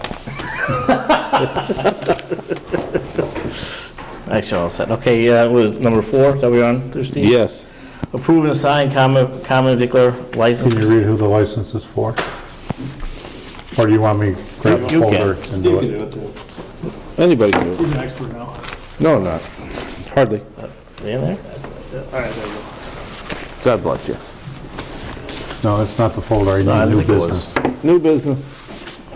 I thought that was it. Oh, this is monkey business, but. The other one That seems too too. thick. I'll take the other one back, though. That's my folder. Town administrator. Why, you still looking at it or what? Do you need stuff signed there? There's a bunch of things to be signed. Yeah, but I can hand them out when we're ready. No, those are mine. Those are for me to sign. Just like the sheriff. I have my name on it. Let me go through it. Common victuals license is for the Granby Preservation Society, 250 State Street, Granby, Mass. 01033, to expire December 31st, 2018. However, I would like to make a recommendation that we waive the fee of $25. I'll look at it. Okay. All right, somebody go move that. Make a move to waive the $25 fee. I'll second. Can't approve the whole thing. All in favor? Aye. Next one you have is a entertainment license. The entertainment license is for the Granby Preservation Society, 250 State Street, Granby, Mass. 01033, for a entertainment license to provide entertainment to customers as follows. Live entertainment consisting of a DJ behind the main building between 10 a.m. and 2 p.m. only, located at 250 State Street, Granby, Mass. For car shows, expiring December 31st, 2018. And again, I would request the board to waive the fee of $50 for the entertainment license. Bye, Steve. Yeah, okay. Make a motion to approve and sign entertainment license and to waive the $25 fee. 25 or 50? 50. 50, sorry. Well, can't he pay something? No. I'll second the Just motion. repeat yourself. All those in favor? Aye. Here, those to be signed. Okay. Okay, number 6, approve and sign letter to Mass DOT for the 250th parade route. Hang on a second. Actually, what I would like permission to write the letter on behalf of the board and then sign it on behalf of the board. Can you hand that down, please? What does it say, Italian flag or something? No, what this is about is the police chief, fire chief, and the Granby 250th committee have been discussing a proposed parade route for the 250th parade. The 250th committee wants to have the parade start at Crescent Street, proceed on 202 to Kendall Street, and then go down into Dufresne Park area via Kendall Street. In order to be able to shut down 202 for the parade route, we would have to close Route 202 between Amherst Street and School Street. The detour route, traffic route for the detour would be to go up on School Street, to Bachelor Street, to Easton Street, to Amherst Street, to get around the closure of the Route 202 parade route. The alternate route is in the orange, which would be Pleasant Street to East Street, to Taylor Street, to Chicopee Street, to School Street, to get around the parade route area. And there are stars on there which show where police officers would have to be assigned for traffic control so that the parade could continue uninterrupted. Okay. Does the board support this route, proposed route? Because that application has to be sent to Mass DOT. They need a letter from the police chief, fire chief, and the board of selectmen supporting the route as laid out. Routes as laid out. Fine with me. Fine with me? And I would like permission to write a letter on behalf of the board and sign it on behalf of the board, indicating that the board has no issue with the routes as laid out. Chris, whatever happened to the cost? I remember we talked about the cost at one of the last meetings. I haven't had a chance to talk to the police chief about it, but I am going to be talking to him. You know, with it being a Sunday detail, there would be the $75 an hour for a minimum 4 hours for the police officers. However, I don't think it should be a detail for a dispatcher to be on or to do the 2 extra patrols. And I believe he has somebody assigned to the administrative tent during the course of the parade. And I don't believe that could either be the police chief or the lieutenant, who should not be getting additional wages per se. Because they're salaried. Yep. Okay. Okay. Okay. But yes, I am. Okay. I am going to address that still with the police chief. Did you sign this? No, Sign something else. I've signed other things. What you just signed now?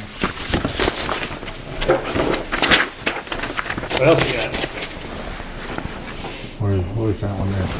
Where? New correspondence? What am I signing? Recognize your personal help with Easter eggs. Oh. Saying thank you. Next item is a sewer abatement, I believe. That is we have a request from Children First Enterprises, Inc. to abate a bill in the amount of $274 for 38 Pleasant Street. When they constructed their new building, they disconnected 38 Pleasant Street. However, the bill wasn't canceled, or the account wasn't canceled for billing, and a bill was erroneously issued to Children's First for both 40 Pleasant Street and for 38 Pleasant Street. And obviously there was nobody using it. No. Right? And I did verify with Dave DeRozier that the connection was terminated. Don't look so happy over there.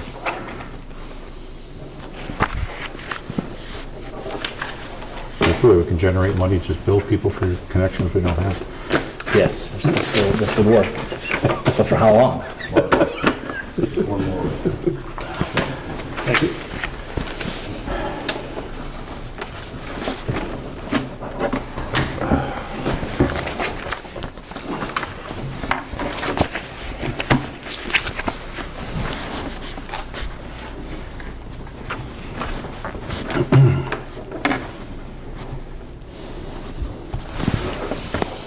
You ready for stuff from me?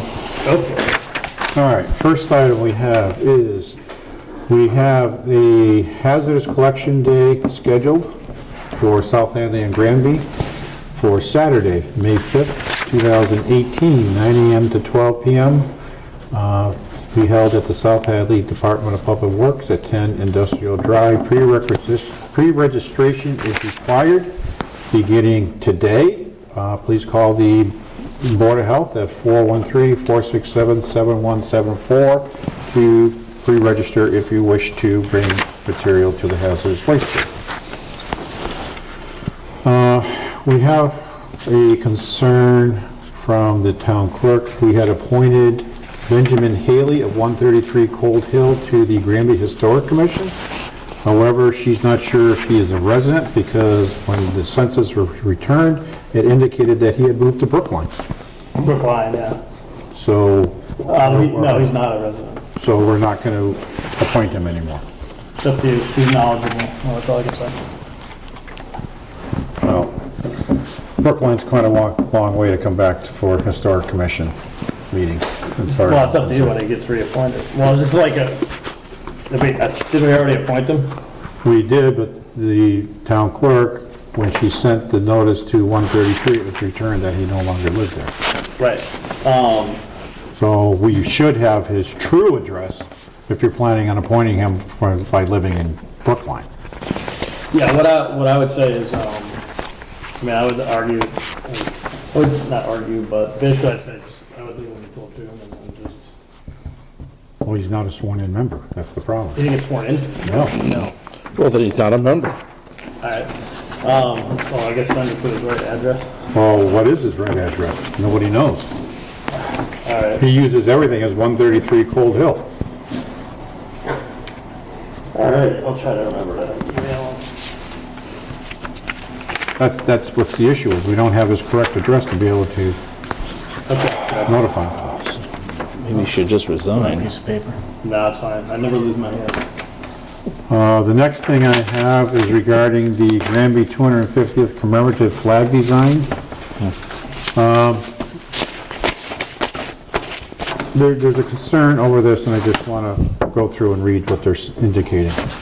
There are 21 design finalists. Most students worked in teams, some worked individually. Students saw a PowerPoint presentation about the history of Granby and worked from historical as well as current photos for this project. They were shown examples of other town flags from Massachusetts also. Students in grades 4 through 6 at East Meadow created 104 designs in total. They were narrowed down to 37, and teachers from West and East Meadow chose these to be the finalists. Their names are not on their designs, they're hidden on the back.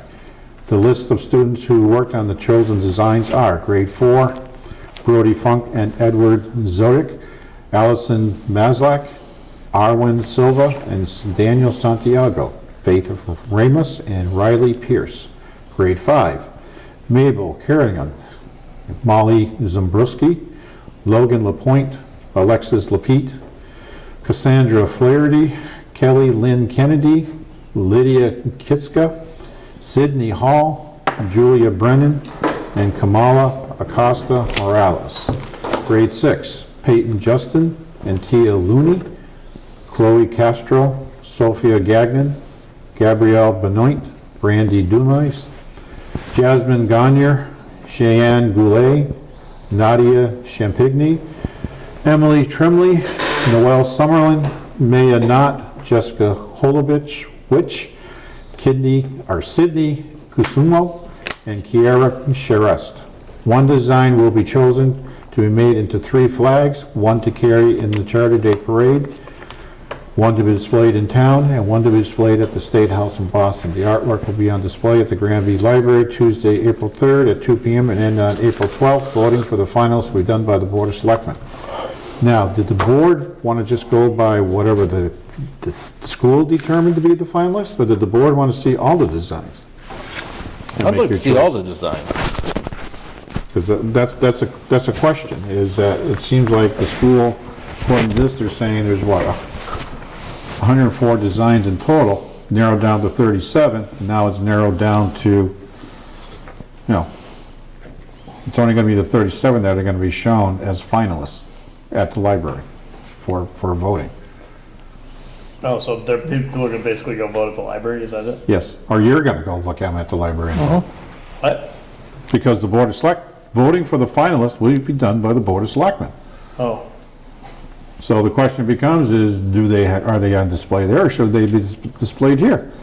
I would do it at the library because more people go in there and it's better. They got a good, they display things pretty well, I think.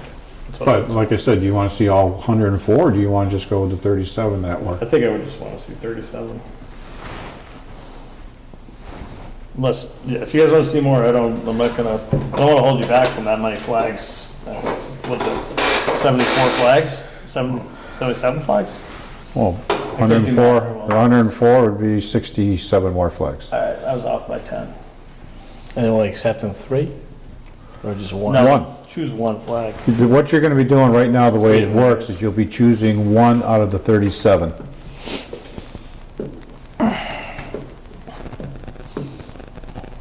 But I think when Micheline first came in, I think the board said Yeah. you wanted to choose the design from all the submissions. Now you're going to only be doing from 37 finalists, I semi-finalists. don't think I want to try and choose from 104 myself, but It's your call. whatever you guys want to do, I'm not. I can be honest, I go either way. I mean, I'd like to see them all. I would too. But I agree with you, it's daunting. It's a lot of designs, but yeah. I mean, to me, if there's 40, there's 100, but we're gonna look. I'll look at all of them. That's what I'm saying. So you want to look at all of them? Yeah, I think it's, you know what? Crazy it sounds, The yes. kids that took the time to make it, Yes, the least we can do. that's how I look at it. Okay. All right, that's fine. I'm gonna get yelled at, I'm sure, because I know some of the kids. You only got 6 weeks left, don't worry. Yeah. I know. No, well, they take piano lessons from my wife, so. Oh, then you're in trouble. Weekly? Yeah, so well, you're some of good. these kids I actually know pretty well.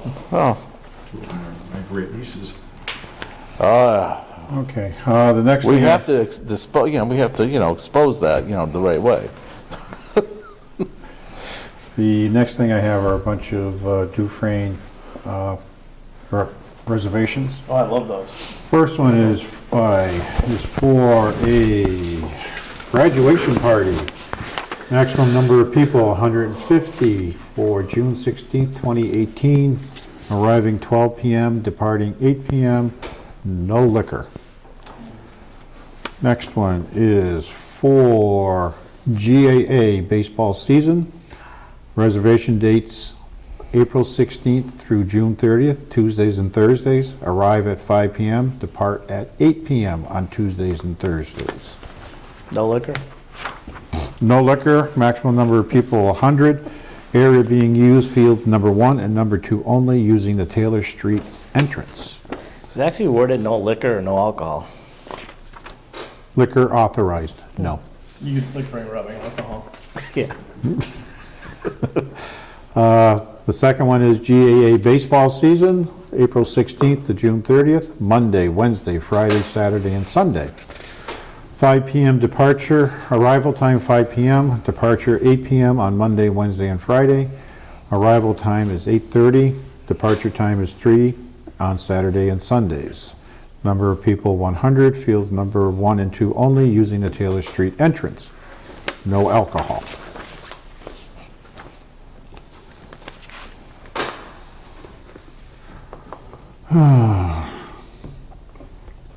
Then we have GAA baseball season. Reservation dates April 16th through June 30th, Monday, Tuesday, Wednesday, Friday, Saturday.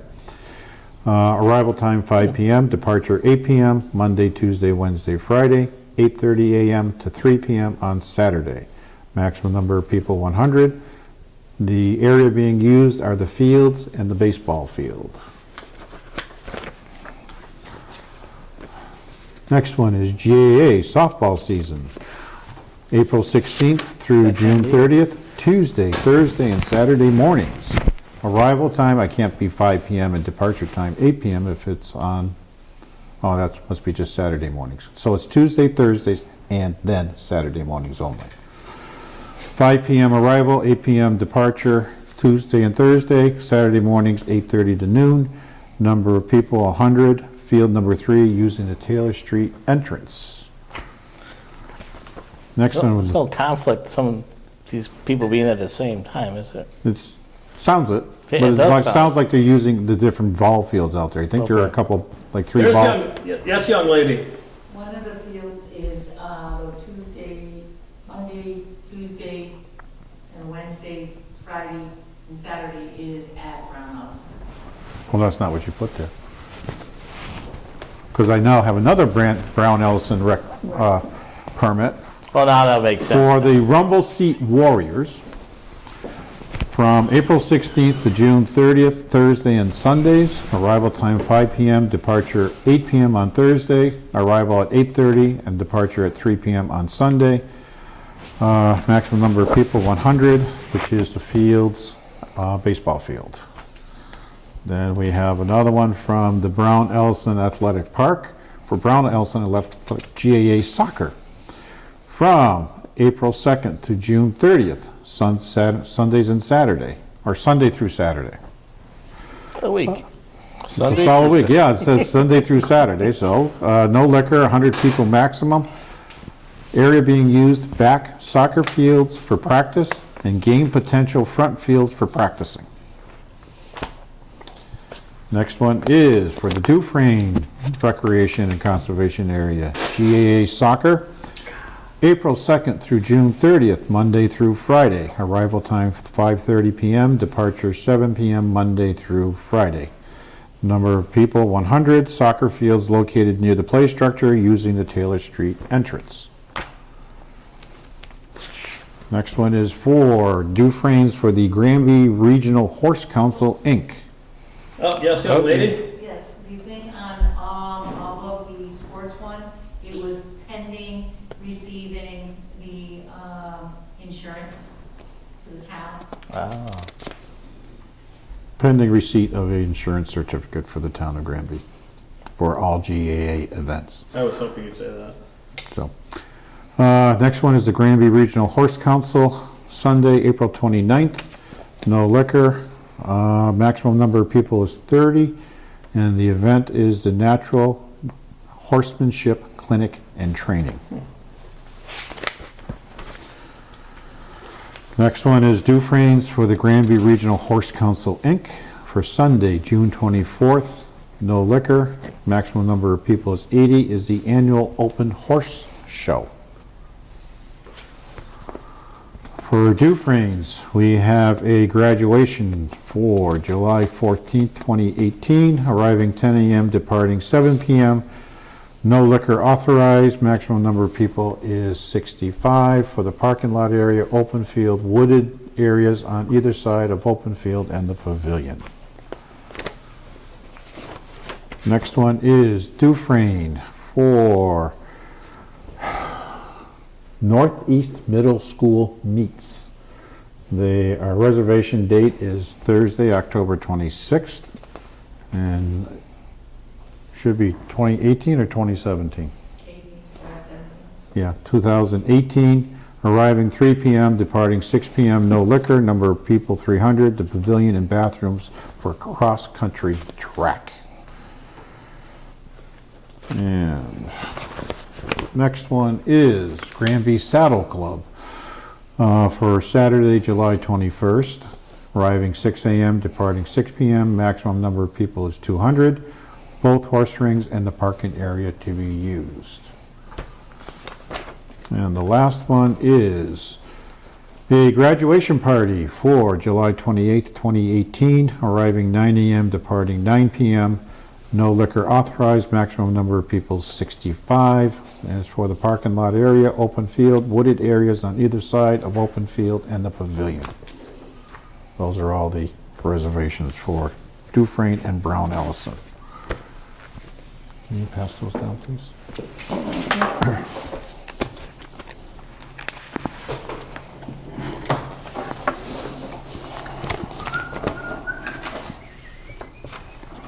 We received this today from the Granby Police Department. It's a policy review, and basically it's a draft public records policy for the board's review and approval. The department is already handling requests as dictated by the law change. The policy is based on a model policy drafted by the Mass Chiefs of Police Association Legal Counsel. And if you have any questions, please let the chief know. Okay.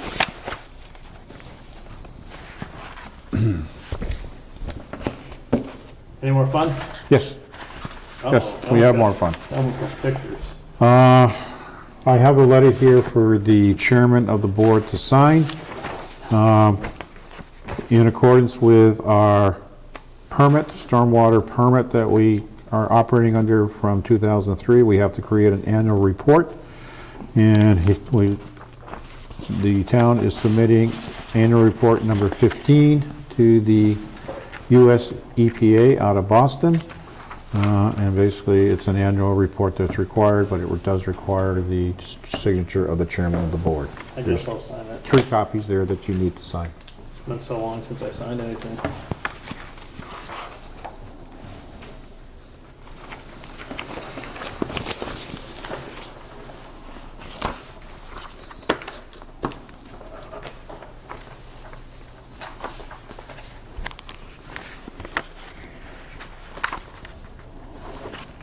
Was it 4-2?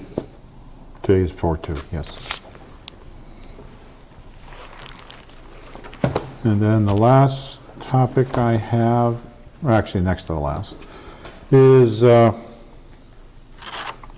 town, the Board of Selectmen in the town ran a Easter hunt at the Dufresne Park on Saturday morning at 11 a.m. There were, the school generously agreed to put the notice into the backpacks of the children in pre-K, I think through grade 6, I think it was. And as a result of that, we had 222 children attend the Easter egg hunt. We put out 2,600 eggs, and they were gone, I would say, within 2 minutes. And we did then raffle off Easter baskets. You remember how many we had? 22? 22. We had 22 Easter baskets that we raffled off to children who had put tickets into above the baskets. We also would like to recognize the following people for their help with filling the 2,600 plus Easter eggs. Chris and Don Lindsay, Ann Boutot, Mary Bowder, Beth Chapdelaine, Joan Gagney, Ruby Keller, Joyce Polverini, Janet Montemagni, excuse me, Carol Zadakirski, and Dawn, as woman Dawn, D-A-W-N. Dawn.